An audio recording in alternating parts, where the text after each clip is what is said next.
श्री स्वामी समर्थ. बखर भाग 6. ब्राह्मणाचा पोटशूळ गेला.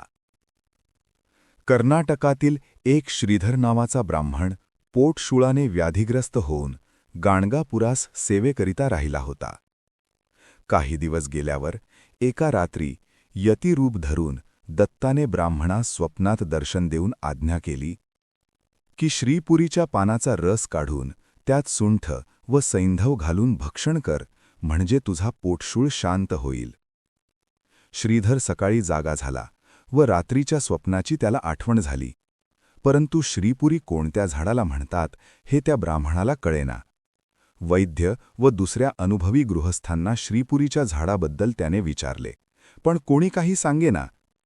ब्राह्मण सचिंत होऊन रात्री देवळात निजला असताना त्याला श्रींनी पुन्हा दृष्टांत दिला की अक्कलकोटास श्री परमहंस स्वामी आहेत